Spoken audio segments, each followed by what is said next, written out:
When Karen Coon let me into her studio in beautiful Newcastle, British Columbia, I was speechless by the painterly quality and the realism in her work. I would be lying if I said I can distinguish between brushstroke techniques, but I do have an eye for talent, and Karen Coon has plenty of that.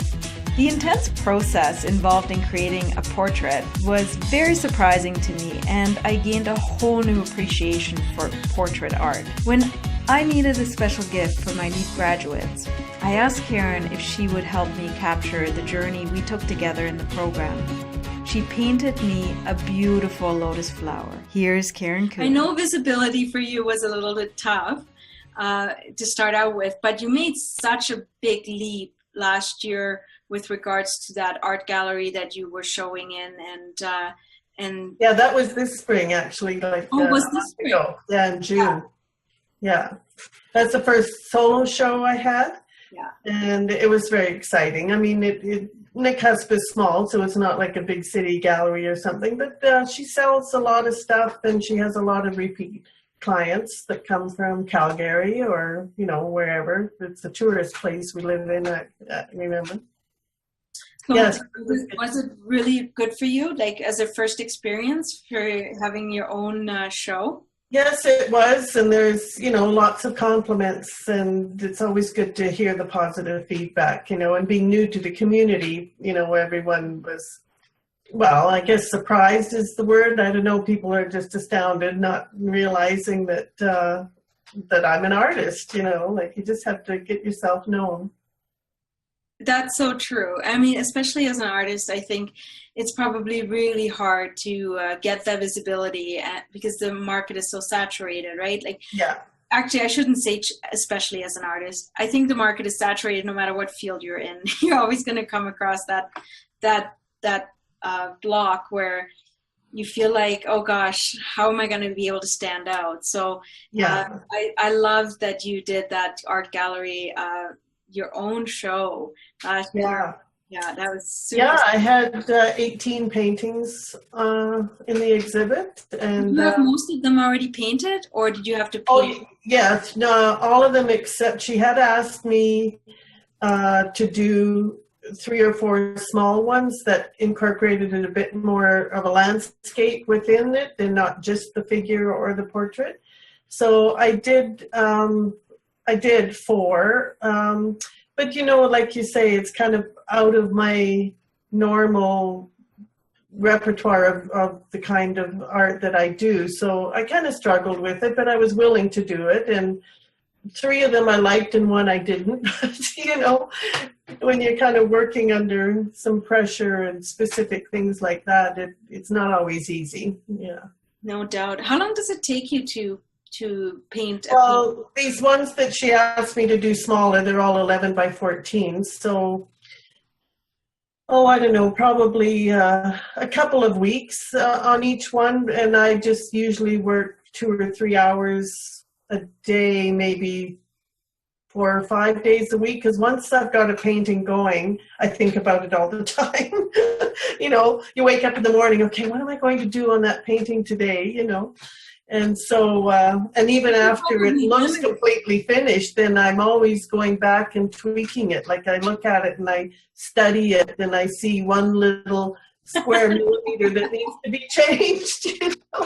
So if you count all of that time, depends how long I tweak it until I make the hard decision of, okay, stop, Well, I would imagine you're probably limited to certain times, intervals per day because of drying time. Like going back to what you painted for me here, and looking at your process, you had there's a true process to each piece of this, right? Like, so you do the background first. I can't remember. Did you do the marbling first? Well, the background, not the background of the painting, but I always tone the canvas because it's really not a good idea to try to paint right on the white canvas, like the way canvas is when you purchase it. Even if I put a layer of gesso or 2 to smooth it out is just part of the preparatory process. So I always tone the canvas with I think this one was almost kind of a light burnt sienna. Sometimes I do kind of a sagey greenish gray just to get rid of the white. Yeah. And then on this one, I did the marble, applied the marble paper first. That was actually cut out because I wanted to leave the canvas bare for what I'm actually going to be painting on. Yeah. But the drying is not an issue because I mostly work wet on wet. And oils do take a while to dry, but the wet on wet makes it easier to blend. And I keep my palette in the freezer between days, because that keeps the colors so you don't have to remix the colors every time, and it keeps them malleable. So taking it out of the freezer and then just add a little bit more. And okay, so that's interesting, Karen. Do you do say you're working on the green down here? Mm-hmm. Do you first mix this green and then all of the green parts you paint, or do you have the full palette on your? I have basically the full palette, and then you can kind of tweak it a little bit, and so I blend. I'll take some of the green, and for some part I'll add a little bit more dark or light where you want to show shadows. Yeah.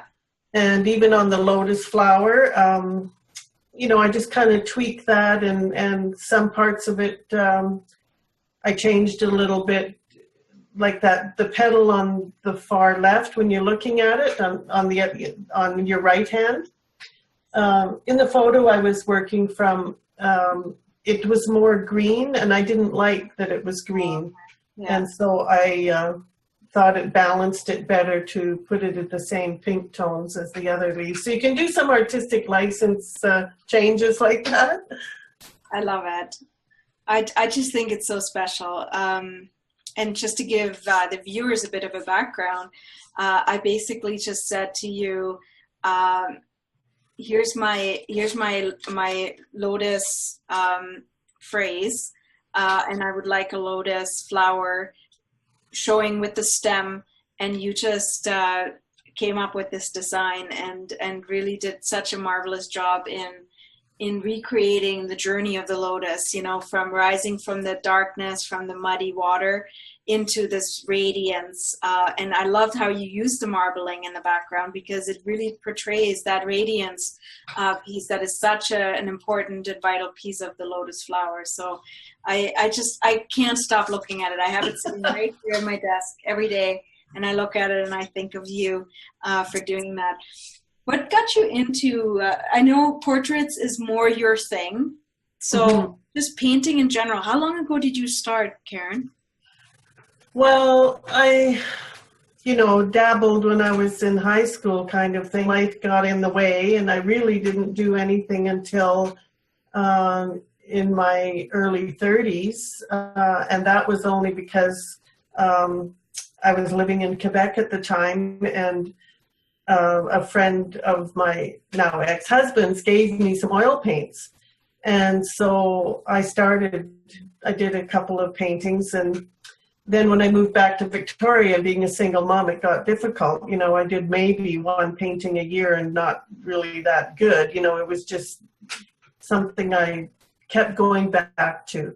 But it's always like every time I look at the kind of style of paintings that I am attracted to, I just had this little voice in the back of my head and said, I could do that. I know I could do that. I just wanted to somehow, but you kind of end up waiting till life gives you the opportunity. And I didn't really get into what I do mostly now, being figurative and portraiture, until 2011, when I had the opportunity to take a workshop from a portrait artist who lives in New York right now.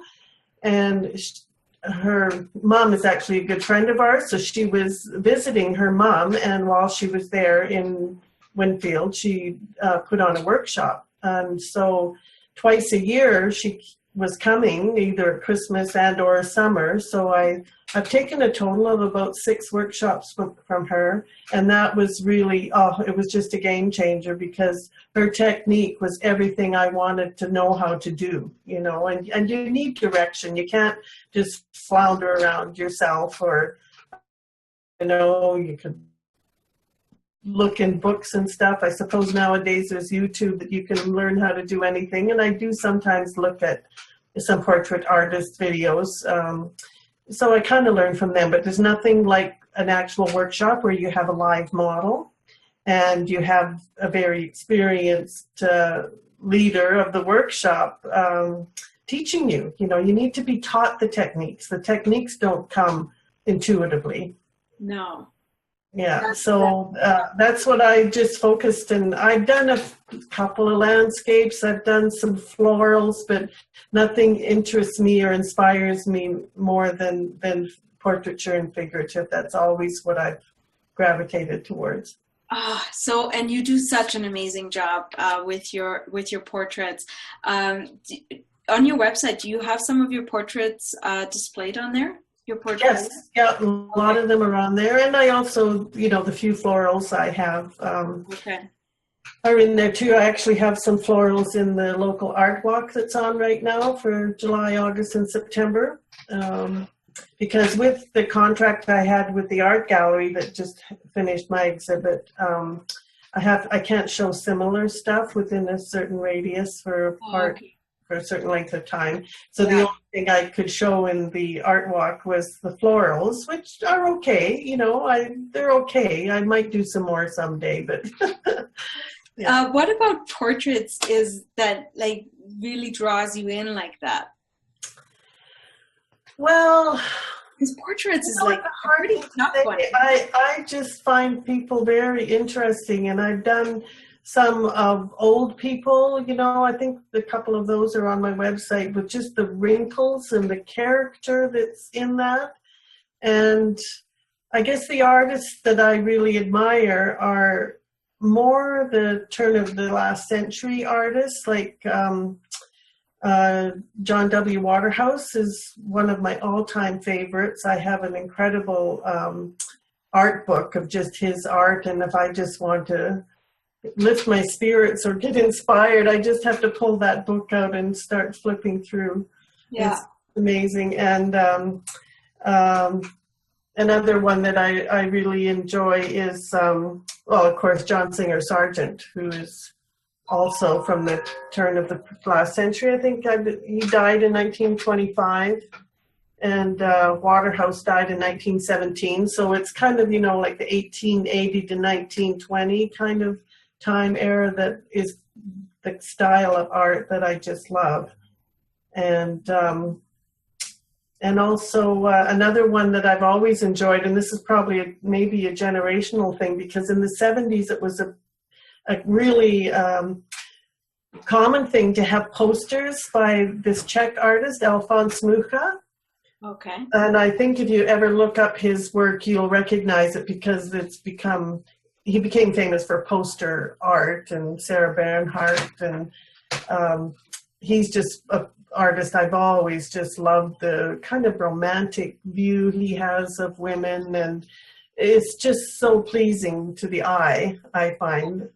And that's definitely one thing we're going to do in Prague, is the Mucha Museum. So, and in fact, lots of beautiful art. He's kind of an Art Nouveau. He's kind of one of the first artists that started the Art Nouveau movement.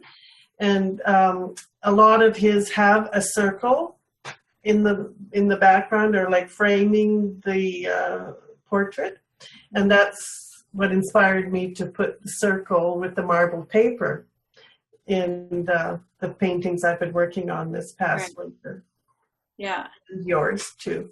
Yeah, exactly. And you do that with a lot of your paintings, even your portrait paintings, is this marbling painting here. Yeah, I've done about, I don't know, maybe 5 or 6 so far with the marble paper, and I have a few sheets of the paper that I've already purchased from the lady whose name is Karen McMillan in the... Her name is Karen as well? Yeah, it's Karen McMillan, and Yeah, she's got a website. It's One Point Paper is the Yeah. name, and she does amazing, beautiful work. So I have a couple of sheets of paper that I've already got ideas of how I'm going to incorporate them into a painting soon. Well, what makes it so unique is that it gives the picture a completely different texture, right? Not just from the round, but also the marbling in the back. It just gives it a completely different feel. So I really like it.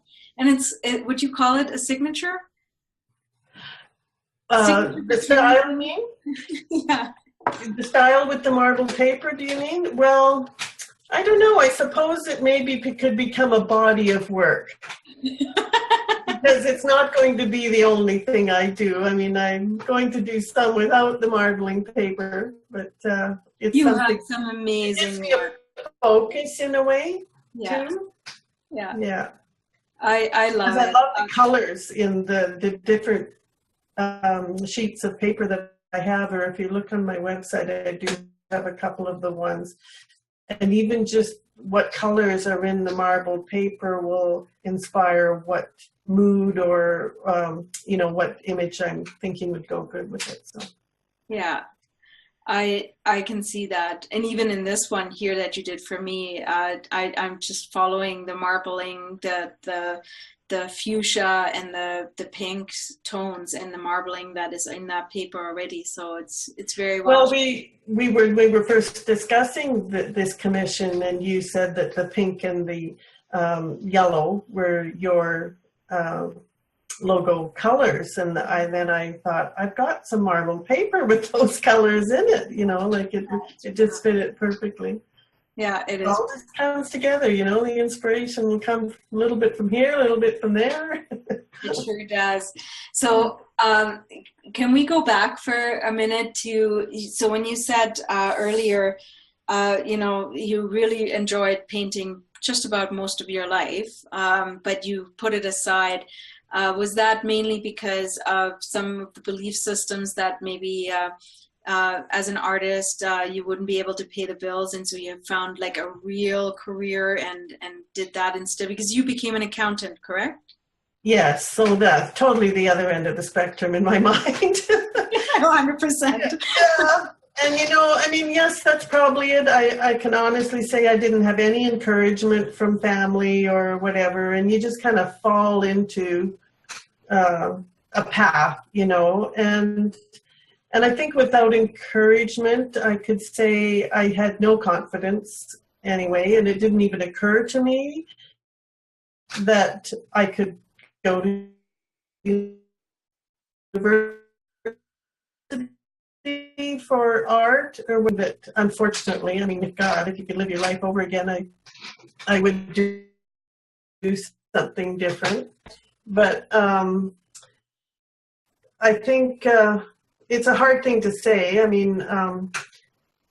There's many circumstances that affect your major decisions like that in your life. And when I look back at it in high school, well, we moved a couple times when I was in high school, but I remember, I think it was grade 9 and 10, I had an amazing art teacher. They still had art as part of the curriculum, and I belonged to the art club in the school, and I think back to those times, and then perhaps if I had been able to continue that path, that I could possibly have gained some confidence and considered it.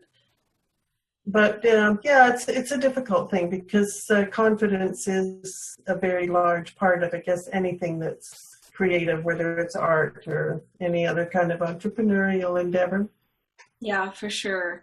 And, I would imagine that before the internet, it was probably really hard for an artist to reach any type of momentum in terms of publicity for artwork purchases. Do you notice a difference between the dynamics in terms of having the internet versus just gallery?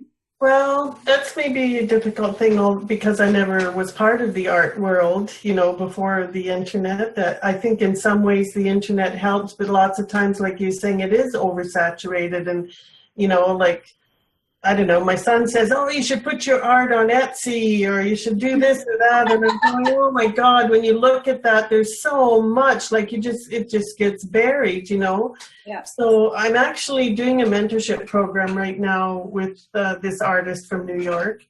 And she has lots of good business advice too, and says that, you know, Instagram and having your own website is a very necessary thing in this technical age that we live in. But I have to say that personally, another thing that probably discouraged me from pursuing what I wanted to do was, I think that only until recently, representational and realist art was not valued. It was, you know, the abstract is the thing that galleries have, and, you know, people say they like if they pretend to understand it, because personally I don't like most abstract art.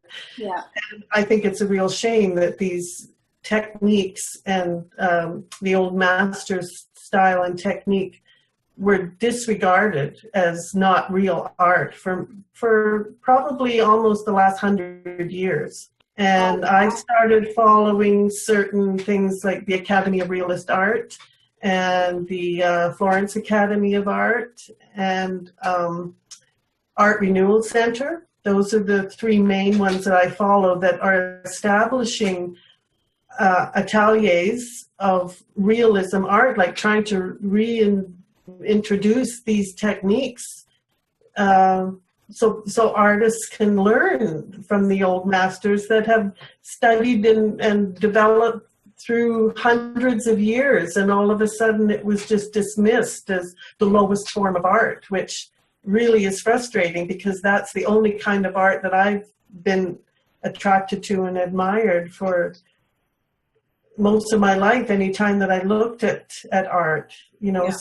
And understandably these artists, well, even older ones like Velázquez, which is, I think he was born in 1600 or 1599, he was way ahead of his time with realism and the new ideas beyond religious art, you know. But Waterhouse and Sargent and artists that are around the turn of the century, they were at the top of their game, and it was really appreciated. And then artists like Picasso, which I think is just horrible, and even I don't even really enjoy much of Van Gogh. You know, it just, to me, is just messing around. Like, I don't see any real purpose and technique applied, which, if there's other artists watching this, they'll probably shut it off when I say things like that. No, I'm all about non-filtering. So I appreciate your honesty, because for someone like me, and I'm sure probably 80% of the viewers, we don't know much about the techniques and what goes into painting. And I think that was one of the first things I ever said to you, Karen. It wasn't until you actually walked me through the process of what actually is involved in making a painting happen that I started to appreciate it from a completely different point of view, rather than just the judgmental observatory, you know, that says, oh, yeah, this looks great, it has great colors and great strokes, versus, you know, like observing it from all of the work that went into creating it from a blank slate. Yeah. I remember when you were here last summer that when I took you into my studio, and I think I was just working, or maybe had finished the one with the marble paper on it. That's right. That's called La Belle Époque. Mm-hmm. That's right. Yeah. It takes a long time, and it's the step by step. Mm-hmm.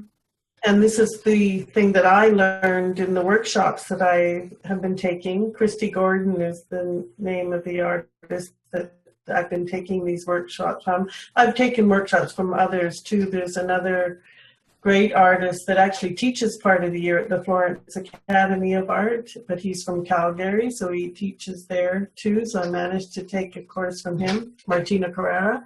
And it's just so I'm just so thrilled that finally I have a place to go to learn these techniques, you know? Yeah. And I think that 30 or 40 years ago when I was younger and may have had the choice to, I don't think there was the choice. There was nowhere to go to learn these techniques. So in a way, now, the internet is a blessing because it is bringing you closer to some of these artists and teachers. Yeah. And then you can scope out where their classes are and whether you choose to take them online or whether you choose to go and participate live. But it brought you closer to that in that sense. Oh, yes. And even like this mentorship program is obviously online because she's in New York. But you hear what the other artists that are doing the same mentorship program and their struggles, and that's part of our conversation when we have our conference call.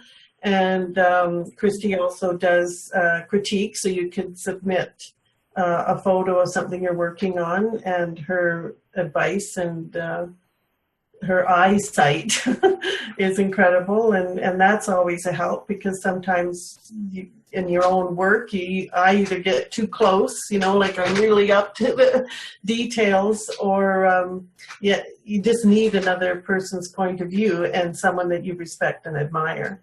And so the internet has given me that. And this time of my life, I've got the time too, now that I'm retired. So it all comes together, you know, when it's meant to be, kind of thing. Which is so awesome. I think to speak to that for a moment, Karen, for so many people who have put their hobbies or their passions to the side, like using your words, from very early on because they had to look after their families or they had to, pursue careers in order to pay the bills and to maintain our Western lifestyle. I find for a lot of them, at least this has been my experience coming across a lot of different people with retirement age, they've really struggled to reconnect with their passions that they may have had when they were young. And if they ever get to reconnect. And I think that is such a true blessing for you that you have never really lost it. You've always somewhat kept in touch with it. And then really, as soon as you picked up painting before you retired, but you really got back into it at retirement because you now had the time to dedicate to this. But I think it's such a blessing because so many don't know what to do once they retire, and it's got to be hard at that age after so many years. I mean, 30 to 40 years sometimes to reconnect with your inner child and figure out what it is that you're doing. Yeah, well, I am just grateful. I am that I can do this, and I love doing it. You know, like I think. Boy, life would be boring if I didn't have this to concentrate on and devote all my energies to.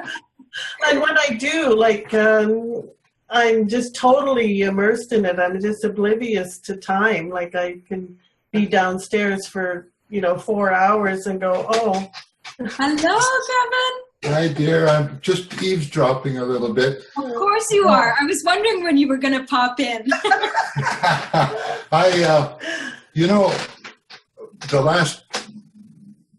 When we were in Winfield, Karen basically quit her jobs because she didn't like it and spent the 5 years after the classes started to start painting. And it's like the more she painted, the better it got, right? Because, okay, these people inspire you, but what do you do with it? You take it and then you make it your own. And that's just it. And it was great. And you know what you're talking about, people? It's when people can't enjoy their retirement, I think it's because their mental image of themselves was their job. Of course, they identify. The rest of it gets beat out of them by life and responsibility and bills and crappy kids and it's hard to stay optimistic sometimes, It is. You're in the middle of it. But I know people people that can't connect with what they do when they retire, I find they're the people that have health problems and they don't live that long. And that's exactly it. What a shame. What a shame.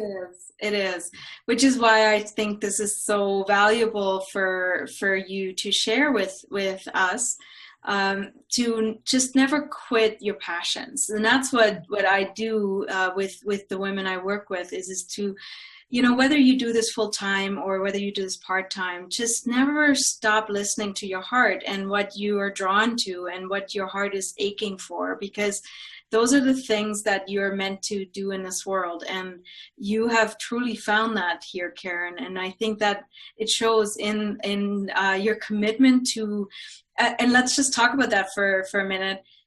It wasn't always easy, was it? Like, I mean, learning these techniques at any age is probably difficult. Not to mention the frustrations. You mentioned that it was really great for you to learn this stuff in the classroom. But a lot of the stuff you also learned virtually. So there was a lot of learning involved.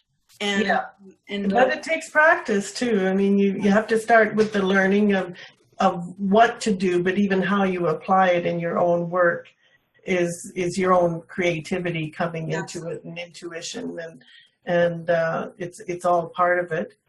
Yeah. And also, because of the internet, like you were saying, I haven't yet, but others have encouraged me to reach out to galleries that are showing that kind of work that I do and see what my chances are. Yeah, well, you know me, I've said this to you from the moment I saw your work. You need to get out there. You need to put this stuff online, and that's why I was so proud of you when you recruited Kevin to take some video footage of how you put this, because I know it was stretching you out of your comfort zone. Yeah, that was.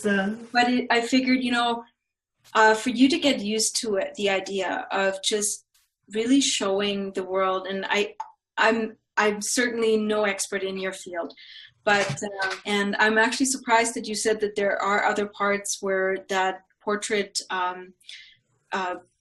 art is still very accepted. I just kind of assumed that it died because so many people really don't put portrait art in their houses anymore. Is that true, or is that just my Yes, I think that's part of it. In fact, when I look at websites of other portrait artists, and that subject is brought up sometimes, because I know that the heyday, if you want to call it, of portraiture up until the 20s was because there was no photography, right? So now people, if they're going to have anything of an image of themselves, it's a photograph, right? It's a whole different ball of wax. So I think that portrait artists nowadays have to encourage people that it's not such a narcissistic, egotistical thing to want to have a portrait. Or even, like I say on my website, commissions I've done is from photographs of say, relatives who have passed away, and they want to have a portrait, a painting that is in remembrance and becomes a family heirloom, that kind of thing. And another commission I did was for this man's parents, who it was their 60th wedding anniversary or something, and he gave me a photo from their 40th wedding anniversary. And I worked from that, and it was all a secret thing, right, to be presented to them as a gift on the celebration day. And they just absolutely loved it. They were just astounded. So people have to get past that. Yeah. That kind of embarrassment, I guess, to feel that they shouldn't have a portrait of themselves. Or I guess because photography is so quick and easy. I mean, you can pay a photographer to do a formal setting, or, lots of out in the park or whatever, and people leave it at that. They don't think beyond photography. Exactly. And you know what, this is why stuff like this is so awesome. And I'm so glad you are such a willing participant, because I think that's where your opportunity lies, Karen. I think we talked about this the last time I was out. Like, for you to take portrait art out of the traditional realm of, like, you know, this, like, when I hear portrait art, I picture this woman in this Victorian gown, and, you know, like, standing shoulders straight, back straight, you know, chest out. Like you said, the photographer era, right? Yeah. And John Singer Sargent was the epitome of the society portrait artist, doing exactly that kind of portrait. So what if you brought back portrait art as a different twist for people to hang in their living room, because portrait art could be more exclusive than the photography, because photography is becoming this, like, everybody's got this amazing photographer now that follows them around and takes like really great headshots, and you could actually put a new twist on it, right? So like there's this one piece that you did for a young lady, and I can't remember if it was your daughter's friend that you did this portrait on, and she's sitting on the chair and she's just super relaxed in there, and you did that photography, you did that portrait of her, and I just love that. Like, that's unique, it's different, and it's meaningful, and that is what I like so advocate, and why I like, you know, to bring it back to this conversation on why I asked you to do this, is because I just firmly believe that we just need to support one another. Mm-hmm. And, you know, we need to just really appreciate what our skills and talents are, and go from there. And getting out of the comfort zone, like you were saying when you first asked if I could have videotape some of this process of painting. And of course, you might see in that video that there's quite a gap between me doing the first initial bit of color onto the canvas to almost the end, because I can't concentrate, and when I'm being watched, and that came to me again because at the gallery that I had my solo exhibit last month, she asked if I would come and do a demo in the gallery one Saturday, and so thanks to you giving me the courage to go out of that comfort zone, I said okay, and I did the background sketch. I did that the day before at home, and so I did it, set it all up, and I worked on it for about 3 hours, I think. But it was so it was so distracting. People were standing behind me and talking to me, and I hardly got much done. And what I did do, I didn't like. I thought, oh my God, if anyone's watching this and thinking that this is how it all starts, it was intimidating. And that's interesting, because that's what I recommend to the women in the leap is when we're talking about that fear of visibility and overcoming the blocks of easing your way out, bringing your product out, or your services. That's exactly what I always say is just, you know, play in your sandbox first, something that's comfortable for you, and start there, and then slowly, you know, move your way out. I was just really curious to see that from an artist's point of view, because you are like, I mean, we're all artists in our own ways. Yeah. You happen to represent the art in form of paint. I created a program, you know, other people do their artwork in form of really great healing services. Mm-hmm.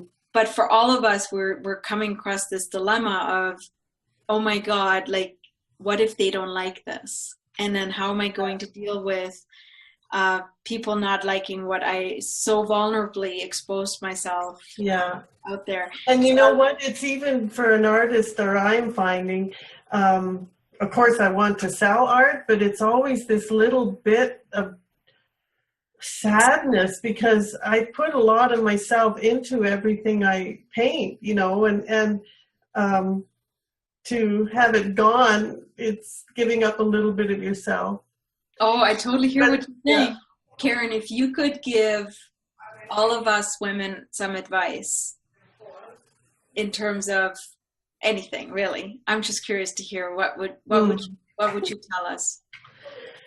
Well, I think that what I keep telling myself is still what I've heard from you and others is just stay true to yourself and your own inner spirit that is telling you what is important. Because if I didn't, I would probably get sucked into doing landscapes, which I fight against because, of course, I want to sell more of my art, but I'm just determined to just stay true to what I like doing, and I think that is the cornerstone of going forward. I want to thank you, Karen, so much for taking the time to tell us a little bit more about your process and just how you follow your passion in painting some really amazing pieces. And I know that this was very valuable for a lot of the listeners today, just to hear from someone who was scared before to follow their heart and being an artist. And I think that was really valuable for you to share your experience with that and that nice balance that you seem to have found between your art and the reality of making life and your passion work together. And that's really, really valuable to me. Well, you're very welcome, Yvonne. It's so good to talk to you too. As always, the best conversations happen after the episode on yvonnewinkler.com/The Freedom Seeker Show. So go there, leave a comment, and let me know what resonated most with you and why. And while you're there, be sure to subscribe to our email list and become a Freedom Seeker Insider. You will get instant access to an audio I created called The 5 Steps to a Freedom Life, as well as some special content, exclusive giveaways, and some personal updates from me that don't share anywhere else except maybe texting my BF.